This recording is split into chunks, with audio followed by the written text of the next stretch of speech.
Well, I'm getting a early start recording. I most always write my blurb in the morning after my meditation and prayer session before I even get out of bed. But I don't always record then. Sometimes I wait till the afternoon. Anyway, the title for the video for the 14th of October is Wanting Solutions That Work. To many, it sounds as if I've been complaining, and it's true. A lot of things I thought were going to happen sooner still have not manifested in reality on Earth. It's been a real struggle for me, and the last thing I need is for people to criticize me for expressing my feelings. There are many who have been brainwashed with the idea that we should keep our feelings to ourselves. While I agree that we need to use discretion, I think it can be very unhealthy if we simply bottle up our emotions. We need to find healthy ways to express feelings that many label negative. There are consequences when we don't do that. Some ask me, how's it working for you, Ron? Obviously, I'm very disappointed that I still do not see promises that actually work, which leads to my frustration. If you don't like my honest expressions, it will do no good to criticize me. I don't go on other people's Facebook page or YouTube channels to argue with them, and I do not tolerate it on mine. Indeed, I actually had to remove some comments on my previous video that I thought were sometimes a subtle attack, but not in my best interest, and it just didn't add to the conversation. It detracted from it. And since my surgery last year, when people were criticizing me terribly when I was fighting for my very life, I began blocking lots of people. And I haven't been doing that so much this year, although I've done it with some people. I've actually blocked them, and it's usually YouTube where the culprit is, not Facebook. Facebook, they just unfriend me, and that's fine. But YouTube allows people that are anonymous, even. They don't even have their real name. And of course, Facebook, I guess, does too. But they come on and they do criticism, and I'm not going to argue with people. I'm just simply not going to do it. I have spent my entire life with the belief, the expectation that I would see the kingdom, the manifestation of the kingdom of heaven on earth in my lifetime. And I'm going to be in 1 week from today, but this video is the 14th. The 21st is my 70th birthday. And there have been signs this year of heart attacks. Do I do anything about it? No.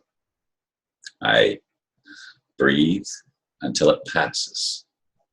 But it's the same symptoms I was feeling last year when I came home from surgery. Maybe not quite as intense as it was some of those times, but nevertheless, that pain in the chest. Sometimes it seems to relocate to a lower part of my body, and I chalk it up as some kind of indigestion or something, even if I haven't eaten anything. And so these are things that I don't talk about all the time, but these are things that are going on, and I see the very real possibility that my life may be drawing to an end. And I don't know if it's going to be sudden. I don't expect it's going to be prolonged because, what can I say? I'm not going to put up with medicine. I don't believe in the medical profession. It's not that there's bad people there. There's a lot of good people in the medical profession.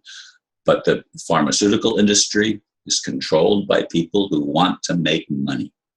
And money is the root of evil. And that's what the whole corporate structure is, a strategy to extract as much wealth from the people as possible in the form of money. And money is nothing but a slavery system to begin with. We need to realize that, but most people don't. But that's why that was why it was established.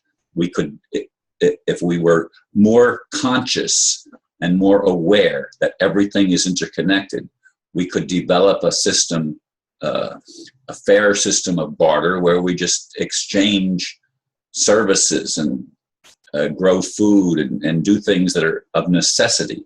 There's so many things in our modern economic culture that are not necessities. In fact, they are, from my perspective, they are detrimental to developing our capacity as spiritual beings with a human body. And we just don't get there because of all the distractions that we have with the media and the television and the cell phones. And, you know, I mean, cell phones can be good if you use them. I just renewed my cell phone thing yesterday for 90 days, $25 plus tax. And I keep it in my car. I think I made one phone call, one short, less than a minute phone call, and in all the 90 days that passed. So I paid that for one call. There's calls that come in to me, like they're ignored. I mean, they're telemarketers that are trying to sell something, and somehow they've gotten that cell phone number, and I ignore them. And that's just the way it is. Like I said, though, the whole point of where I am right now is I want to see the changes actually begin to happen. That would happen if the revaluation of the currency got to where ordinary people started having control of how funds were spent and started being able to organize actual programs to help people in Haiti, for example, and people in the underdeveloped and undeveloped nations of the world, where people have to struggle just to survive, where we could stop this insanity of the world is overpopulated and we've got to reduce the population to a manageable 500 million people. I mean, that's insane. But this is the cabal's thing. This is the evil one's thing. And some people are saying Jesus is the evil one. Well, I don't buy that. I've loved Jesus my whole life, and I'm not going to stop loving Jesus, although I don't understand the inactivity, the lack of actually doing something that makes a difference. That's what I've been struggling for this year especially. And people criticize me because of family issues, because my family took advantage of me when they lived with me for over 2 years.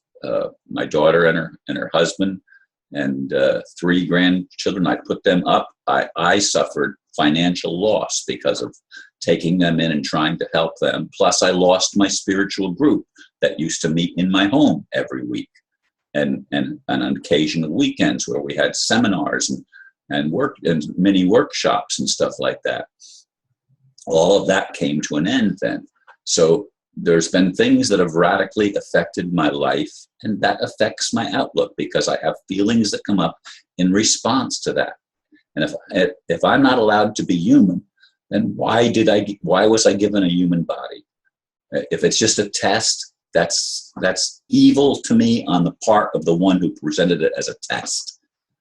You know, it just doesn't add up. It doesn't make sense. I don't resonate with the idea at all. And that's not where I'm coming from. Again, I want solutions that work. I want to see a world where everyone with a good heart is able to achieve his or her goals within reason and to become the best humans we can possibly be, so that we can develop the gifts, talents, and abilities to actually ascend to higher dimensions of consciousness, etc.